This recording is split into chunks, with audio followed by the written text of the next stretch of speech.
Amin. Shalom saudara, hari ini kita belajar Galatia 4 ayat 1 sampai 18 adalah tentang adopsi. Oke, tentang adopsi ya, saudara. Kita sebelumnya di Galatia 3 kita sudah tahu bahwa hukum membawa kepada perbudakan, tetapi kasih karunia membawa kepada kemerdekaan. Nah, di sini kita akan belajar lebih lanjut lagi tentang doktrin adopsi, saudara. Oke, saudara, saya mulai dengan pendahuluan. Salah satu tragedi legalisme adalah bahwa legalisme sepertinya memberikan penampilan kedewasaan spiritual, ketika pada kenyataannya itu tidak benar. Orang Kristen Galatia, seperti kebanyakan orang percaya lainnya, ingin bertumbuh dan maju bagi Kristus, tetapi mereka melakukannya dengan cara yang salah. Pengalaman mereka tidak jauh berbeda dengan orang Kristen saat ini, saudara. Di Indonesia saat ini, yang terlibat dalam berbagai tindakan legalistik, berharap menjadi orang Kristen yang lebih baik. Motivasi mereka mungkin benar, tetapi metode mereka salah. Nah, di sini ceritakan metode untuk bertumbuh sesungguhnya adalah apa? Ya, ini adalah kebenaran yang Paulus coba sampaikan kepada para jemaat terkasihnya di Galatia. Guru-guru palsu telah menyihir mereka dengan pemikiran bahwa menaati hukum akan membuat mereka menjadi orang Kristen yang lebih kudus. Sifat lama mereka merasa tertarik pada hukum, karena hukum memungkinkan mereka melakukan sesuatu dan mengukur hasil eksternal. Saat mereka mengukur diri dan pencapaian mereka merasakan pencapaian dan tidak dilakukan lagi menjadi sombong, saudara. Mereka mengira mereka akan maju, padahal sebenarnya mereka mengalami kemunduran. Nah, di sini jelasan ya. Karena itu, orang-orang Galatia yang sudah dibodoh-bodohkan oleh guru palsu untuk kembali ke hukum, merasa bahwa itulah yang benar. Paulus melakukan 3 pendekatan ya di dalam bagian Galatia 4 bagian pertama ini, yaitu menjelaskan doktrin adopsi, meratapi kemunduran mereka, dan menyatakan kasih sayang mereka. Jadi Paulus mengambil 3 pendekatan dalam bagian ini ketika dia berusaha meyakinkan orang Galatia bahwa mereka tidak membutuhkan hukum untuk menjalani kehidupan Kristen. Mereka memiliki semua yang mereka butuhkan di dalam Yesus Kristus. Oke, saya mulai saudara. Bagian pertama adalah doktrin adopsi, Galatia 4 ayat 1 sampai 7. Yang dimaksud ialah, yang merah-merah ini adalah kata kunci saudara ya. Selama seorang ahli waris belum akil balik, sedikit pun ia tidak berbeda dengan seorang hamba. Sungguh pun ia adalah tuan dari segala sesuatu. Tetapi ia berada di bawah perwalian dan pengawasan sampai pada saat yang telah ditentukan oleh Bapaknya. Demikian pula kita, selama kita belum akil balik, kita takluk juga kepada roh-roh dunia. Tetapi setelah genap waktunya, maka Allah mengutus anaknya yang lahir dari seorang perempuan dan takluk kepada hukum Taurat. 3 ya saudara, anaknya lahir dari seorang perempuan dan takluk kepada hukum Taurat. Ya, ia diutus untuk menebus mereka yang takluk kepada hukum Taurat, supaya kita diterima menjadi anak. Dan karena kamu adalah anak, maka Allah telah menyuruh roh anaknya ke dalam hati kita yang berseru, ya Aba, ya Bapa. Jadi kamu bukan lagi hamba, melainkan anak. Jikalau kamu anak, maka kamu juga adalah ahli waris oleh Allah. Ya, saudara, doktrin adopsi. Saudara, di antara berkat-berkat dari pengalaman Kristen adalah adopsi. Ya, gini, kita tidak memasuki keluarga Allah melalui adopsi seperti anak tunawisma memasuki keluarga yang penuh kasih dalam masyarakat. Beda, saudara ya. Satu-satunya cara untuk masuk ke dalam keluarga Allah adalah melalui regenerasi atau dilahirkan kembali. Yohanes 3 ayat 3. Jadi kasih karunia diberikan kepada Allah di dalam hatinya, dia lahir baru, itu satu-satunya cara untuk masuk ke dalam keluarga Allah. Oke? Kata perjanjian baru untuk adopsi, itu artinya menempatkan sebagai anak yang dewasa, yang sudah akil balik. Ya, nah ingat di sini ada tulisan yang belum akil balik ya. Nah, jadi ini adalah sebagai anak yang sudah akil balik. Ini berkaitan dengan kedudukan kita di dalam keluarga Allah. Kita bukan anak kecil, saudara, waktu diadopsi, tetapi anak laki-laki dewasa yang semua hak istimewa sebagai anak. Kita adalah anak-anak Allah karena iman di dalam Kristus, lahir dalam keluarga Allah, tetapi setiap anak Allah secara otomatis ditempatkan ke dalam keluarga sebagai anak laki-laki dewasa yang sudah akil balik, saudara. Dan sebagai anak laki-laki yang sudah akil balik, dia memiliki semua hak hukum dan keistimewaan seorang anak laki-laki. Yaitu apa? Warisan, saudara. Jadi kalau misalnya belum akil balik, mereka tidak berhak menerima warisan walaupun mereka adalah anak. Tetapi kalau sudah akil balik, mereka bisa dapat warisan. Tetapi setelah orang Kristen itu kalau udah dilahirkan kembali, doktrin adopsi menetapkan bahwa mereka adalah anak-anak yang dewasa. Karena itu sejak kita dilahirkan kembali, kita berhak untuk mendapatkan warisan kekayaan dari Allah. Saudara, ini saya mau sedikit review tentang Yohanes 3:3 dalam bahasa Yunani. Perhatikan ya. Amen, amen, legosoean metis, genete anoten, dinata edienten basilea oteos. Ya, amen, amen, sesungguhnya, ya, aku berkata kepadamu, jika tidak seorang dilahirkan. Genete itu dari kata genesis. Kata dasarnya genao. Genesis itu kan permulaan dilahirkan ya. Born, regenerate. Atau apa? Orang yang melahirkan itu dia akan jadi anak, ya, menjadi ayah. Oke. Nah, kata anoten kembali itu ada 3 meaning, saudara. Pertama adalah kata kembali, kedua adalah dilahirkan dari awal, dan dilahirkan dari atas. Itu maksudnya lahir baru itu sudah ditetapkan dari permulaan zaman, dan lahir baru itu bukan karena perbuatan manusia, tetapi dilahirkan dari atas. Allah yang menentukan. Ya, kata anoten from above. Ya. Kalau jadi gini, sesungguhnya aku berkata kepadamu, jika seorang tidak dilahirkan dari atas dan dari sejak permulaan zaman, maka dia tidak dapat melihat kerajaan Allah. Nah, kata genete ini ada maksud adopsi di sini ya. Istilah Yunani kata dasar genao mendasari lahir, dapat membingungkan karena secara luas berarti berkembang biak atau menjadi ayah, adopsi, saudara. Ya. Oke. Nah, ketika seorang pendosa mempercayai Kristus dan diselamatkan, sejauh menyangkut kondisinya, dia adalah bayi rohani, saudara, yang perlu bertumbuh.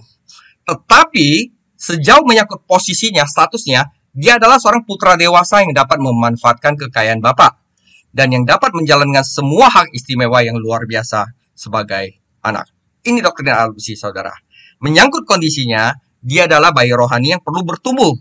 Tetapi statusnya adalah anak yang sudah akil balik. Oke, kita memasuki keluarga Tuhan melalui lahir baru atau regenerasi, tetapi kita menikmati keluarga Tuhan melalui adopsi. Orang Kristen tidak perlu menunggu untuk mulai menikmati kekayaan rohani yang dia milikinya di dalam Kristus.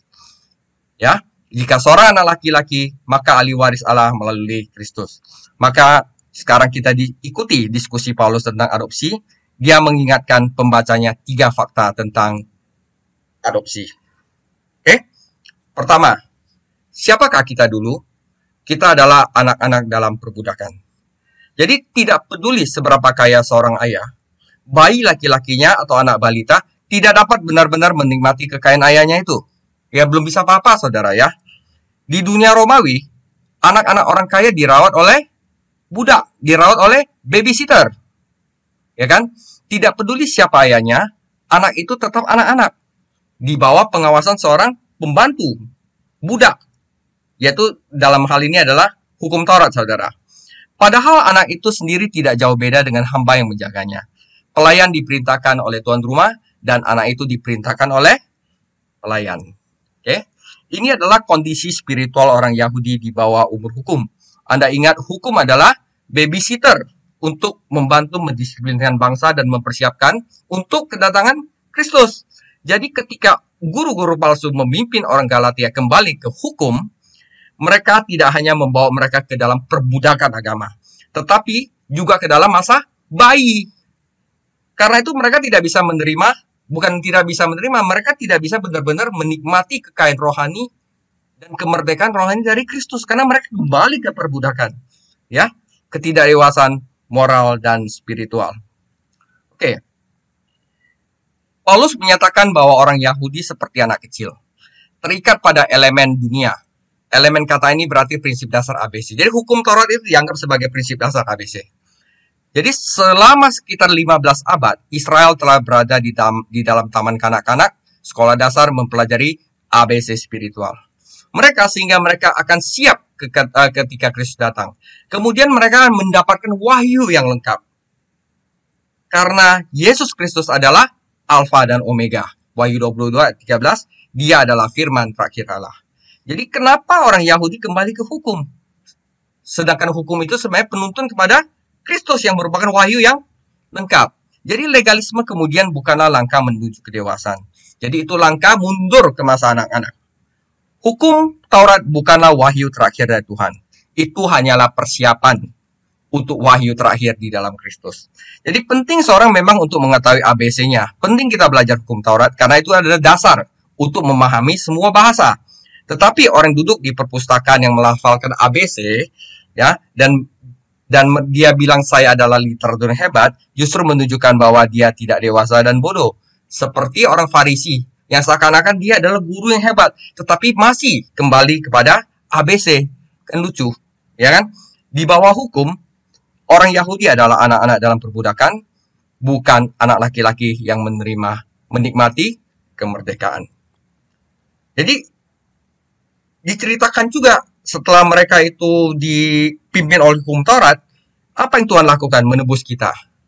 Jadi, ungkapan kepenuhan waktu mengacu pada waktu ketika dunia telah siap untuk kelahiran Juru Selamat. Sejarawan memberitahu kita bahwa orang Yahudi sangat mengharapkan menunggu seorang pembebas, yaitu pada saat zamannya Yesus lahir. Saat itu, saudara, selama 400 tahun Tuhan tidak berbicara kepada manusia. Agama-agama sedang sekarat. Filosofi lama kosong, tidak berdaya untuk mengubah kehidupan manusia. Agama misteri baru yang aneh menyerang kekaisaran. Kebangkrutan agama dan kelaparan rohani ada di mana-mana. Allah sedang mempersiapkan dunia untuk kedatangan putranya. Lihat aja, walaupun sudah diberikan hukum itu tidak membantu spiritualnya orang Israel, malah mereka jadi tidak benar, saudara. Ya kan? Tetapi Tuhan telah mempersiapkan sesuatu yang bisa mengubah manusia, yaitu anaknya sendiri, Yesus Kristus.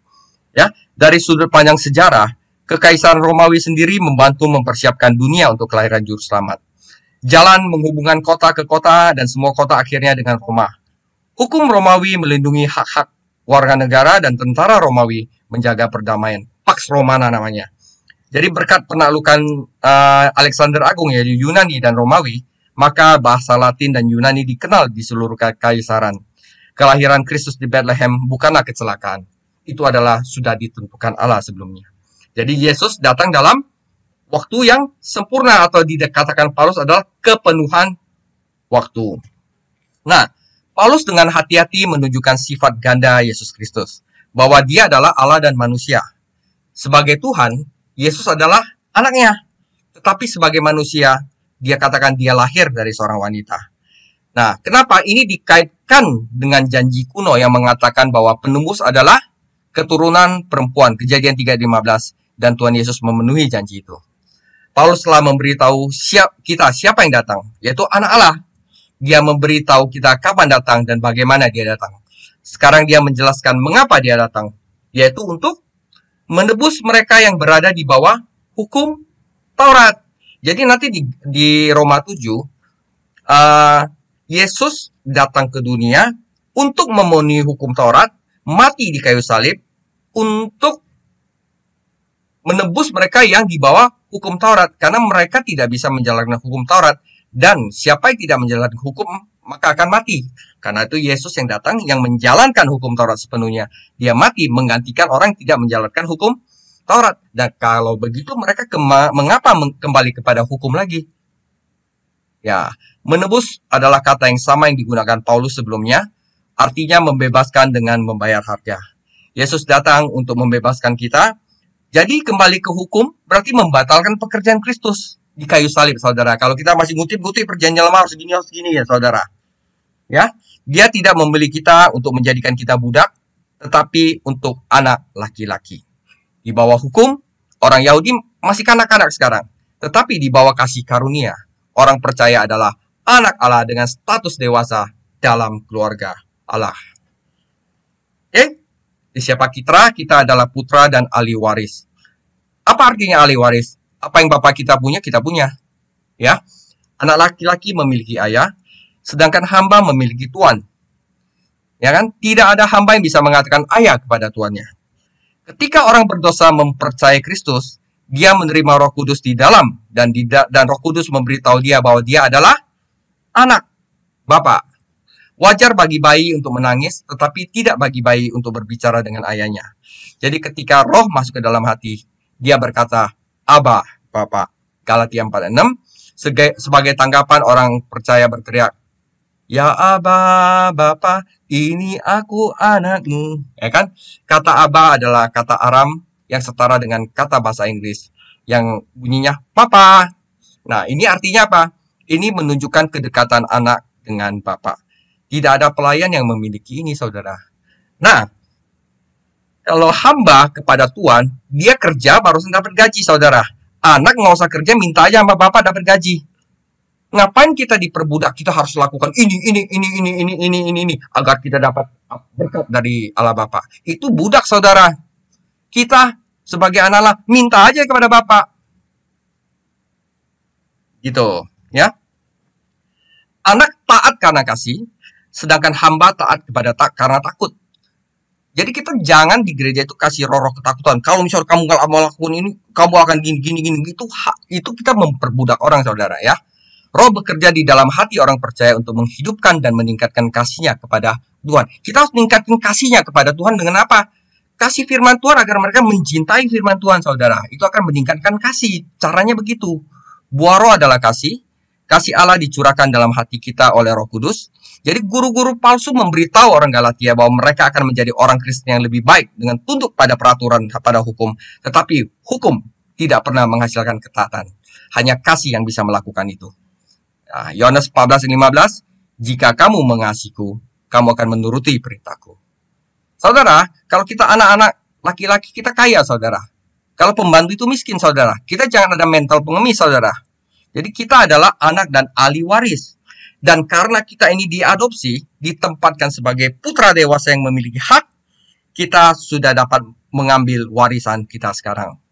Apa warisan itu? Tuhan telah menyediakan bagi kita kekayaan kasih karunia-Nya, kita tidak perlu kembali kepada hukum, kekayaan kemuliaannya, dan kekayaan kebaikannya, dan kekayaan hikmatnya, dan semua kekayaan Allah ditemukan di dalam Kristus, saudara. Ya, anak laki-laki memiliki masa depan, saudara. Pembantunya tidak. Sementara banyak majikan yang baik hati menafkahi budak mereka di masa tua, itu tidak diminta mereka. Tetapi ayah selalu menafkahi putranya. Di satu sisi adopsi kita belum final, karena kita sedang menunggu kedatangan kembali Kristus dan penebusan tubuh kita untuk ke tubuh kemuliaan. Jadi umat Kristen telah mengalami tahap pertama, kita telah dibeli oleh Kristus dan didiami oleh Roh Kudus. Kita sedang menunggu tahap kedua, pernyataan publik pada kedatangan Kristus ketika kita akan menjadi seperti Dia. Kita adalah anak saudara dan ahli waris, dan bagian terbaik dari warisan kita masih akan datang. Ingat, saudara, anak nggak dapat upah, kalau perlu minta aja, saudara. Jadi jangan, aku udah lakukan ini, kenapa kamu tidak lakukan itu? Mental pengemis, saudara. Mental budak. Kalau anak, dia akan manja sama bapaknya. Dia akan mencintai bapaknya.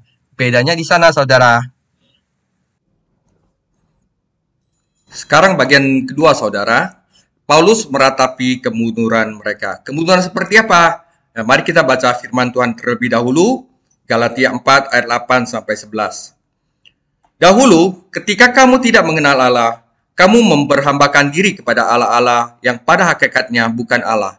Tetapi sekarang sesudah kamu mengenal Allah, atau lebih baik, sesudah kamu dikenal Allah, bagaimanakah kamu berbalik lagi kepada roh-roh dunia yang lemah dan miskin dan mau mulai memperhambakan diri lagi kepadanya?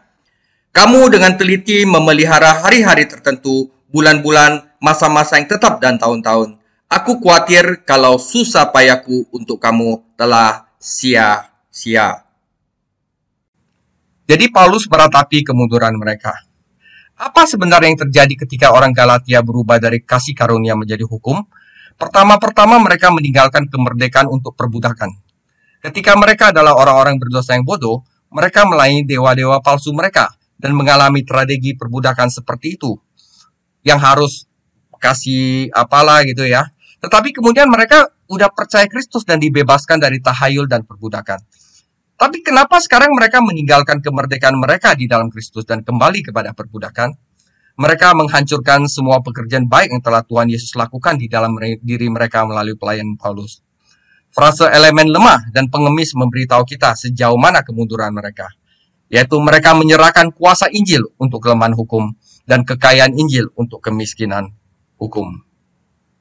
Saudara, hukum tidak pernah membuat orang kaya atau berkuasa. Sebaliknya, hukum hanya bisa mengungkap kelemahan dan kebangkrutan spiritual manusia. Tidak heran Paulus menangisi orang-orang percaya ini, diratapi saudara. Ketika dia melihat, mereka meninggalkan kemerdekaan untuk perbudakan, kekuatan untuk kelemahan, dan kekayaan untuk kemiskinan. Nah, di Galatia 4 ayat 10, bagaimana mereka melakukan ini? Dengan mengadopsi sistem agama perjanjian lama dengan apa? Pengamatan tentang hari, bulan, waktu, dan tahun. Wah, tahun ini adalah tahun ini, maka kita harus ke sini. Tahun ini adalah tahun ini, maka kita harus begini. Mana tahu nanti ada wahyu khusus dari Tuhan. Aduh, saudara, apakah ini berarti bahwa salah bagi orang Kristen untuk menyisihkan suatu hari dalam setahun untuk mengingat kelahiran Kristus? Atau bahkan ketaatan khusus untuk kedatangan Roh Kudus pada hari Pentakosta? Atau berkat panen di musim gugur adalah dosa? Bukan, saudara.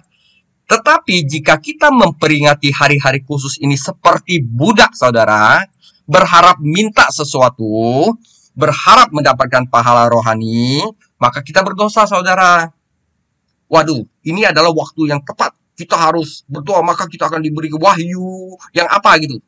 Firman Tuhan nggak katakan begitu, saudara. Itu perbudakan, saudara. Tetapi jika dalam ketaatan kita mengungkap kemerdekaan kita di dalam Kristus dan membiarkan Roh memperkaya kita dalam kasih karunia-Nya, maka ketaatan itu menjadi berkat rohani. Jadi, Perjanjian Baru memperjelas bahwa orang Kristen tidak boleh mengatur ketaatan beragama satu sama lainnya. Ini harus begini, ini harus begini, ini harus begini. Ya, kita tidak memuji orang yang merayakan hari itu, juga tidak mengutuk orang yang tidak merayakannya. Tetapi jika seorang berpikir dia menyelamatkan jiwanya atau secara otomatis tumbuh dalam kasih karunia karena ketaatan beragama, gue udah baptis Islam, gue udah menerima karunia ini, gue udah lulus ini, maka dia bersalah dalam legalisme, saudara. Gereja sekarang kita memiliki banyak ketaatan, saudara, dan tidak sedikit yang melampaui firman Tuhan dalam membandingkan, mengkritik, atau mengutuk. Tetapi kita semua harus sadar dan waspada terhadap semangat legalistik yang seakan-akan suci, tapi sebenarnya melayani daging, mengarah pada kesombongan, dan menjadikan peristiwa lahiriah sebagai pengganti pengalaman batinia yang dalam. Ya, itu kemunduran mereka. Mereka kembali lagi kepada yang kayak gitu-gitu, saudara. Ya, memang hal-hal itu suka sekali manusia. Tapi di dalam Kristus tidak terikat lagi. Jangan bikin terikat, ya. Nah, ini yang terakhir, betapa bahagianya kamu waktu itu. Waktu mereka dilahirkan kembali dalam Kristus, mereka mengalami kemerdekaan, mereka cuma baca firman Tuhan, lepas. Nggak ada peraturan apa-apa, mereka bahagia, saudara. Dan sekarang gimanakah bahagiamu itu? Karena aku dapat bersaksi tentang kamu, bahwa jika mungkin kamu telah mencungkil matamu dan memberikan kepadaku. Apakah dengan mengatakan kebenaran kepadamu, aku telah menjadi musuhmu? Mereka dengan giat berusaha untuk menarik kamu.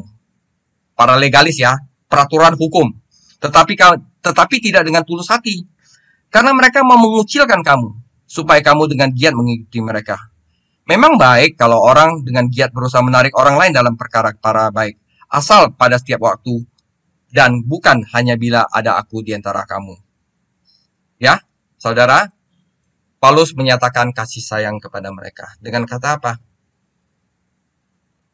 Dulu kan kamu tahu aku baik sama kamu. Bahkan waktu aku sakit, aku datang kepadamu. Apakah sekarang aku dengan mengatakan kebenaran kepadamu, aku menjadi musuhmu? Nah, ya kan? Paulus memang adalah seorang bapak rohani yang luar biasa. Dia tahu bagaimana menyimbangkan teguran dengan cinta.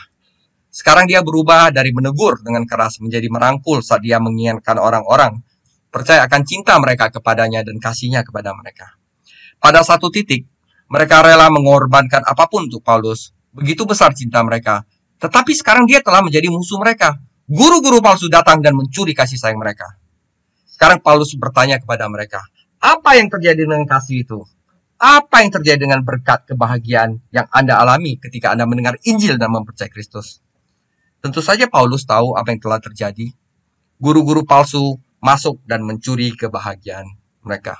Kenapa? Kesombongannya yang ditonjolkan, saudara. Dan selama ada kesombongan, itu berpotensi untuk melenyapkan rasa syukur, kasih, ya, dan rasa cukup.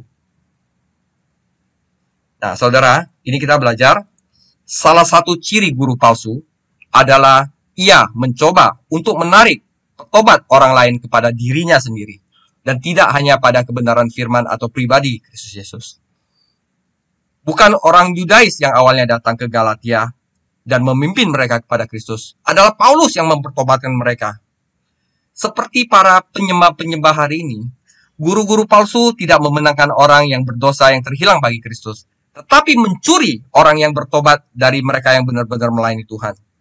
Paulus telah terbukti sebagai teman yang penuh kasih. Dia telah menjadi sebagaimana adanya dengan mengidentifikasi dirinya dengan mereka. Sekarang mereka berpaling dari Paulus dan mengikuti gembala palsu. Saudara, Paulus mengatakan yang sebenarnya kepada mereka, tetapi guru-guru palsu mengatakan kebohongan pada mereka. Paulus berusaha untuk memuliakan Kristus, tetapi guru-guru palsu memuliakan diri mereka sendiri dan para pedobat mereka.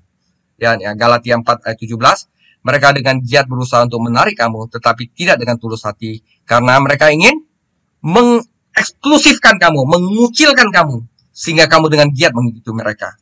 Ya saudara, seorang hamba Tuhan yang sejati tidak menggunakan orang, saudara, tidak memanfaatkan orang untuk membangun dirinya sendiri atau kerajaannya, saudara. Seorang hamba Tuhan yang sejati melayani dengan penuh kasih untuk membantu orang mengenal Kristus lebih baik dan memuliakan Kristus. Saudara, waspadalah terhadap pekerja atau pemimpin religius yang menginginkan kesetiaan eksklusif Anda. Seolah-olah dia satu-satunya yang benar. Seolah-olahnya dia yang bisa mendengar dari Tuhan. Dia akan menggunakan Anda selama dia bisa. Dan kemudian dia menjatuhkan Anda untuk orang lain. Dan kejatuhan Anda akan sangat menyakitkan, saudara. Saudara, tugas pemimpin spiritual adalah membuat orang-orang mencintai dan mengikuti Kristus. Bukan untuk mempromosikan dirinya dan pelayanannya. Ya, sebagai penutup, saudara, Paulus telah membuktikan kasihnya kepada orang Galatia dengan mengatakan yang sebenarnya. Tetapi mereka tidak menerimanya. Mereka menikmati ciuman dari kaum Yudais, guru-guru palsu. Tidak menyadari bahwa ciuman ini membawa mereka dalam perbudakan dan kesedihan. Kristus telah menjadikan mereka putra dan ahli waris, doktrin adopsi, saudara. Tetapi mereka dengan cepat menjadi budak dan pengemis. Mereka tidak kehilangan keselamatan. Mereka masih menjadi seorang Kristen. Tetapi mereka kehilangan karunia, kenikmatan, keselamatan, segala sesuatu yang mereka bisa dapat dari Kristus. Dan sebaliknya menemukan kepuasan dalam pekerjaan-pekerjaan perbudakan mereka. Sayangnya mereka tidak menyadari, saudara, kerugian mereka.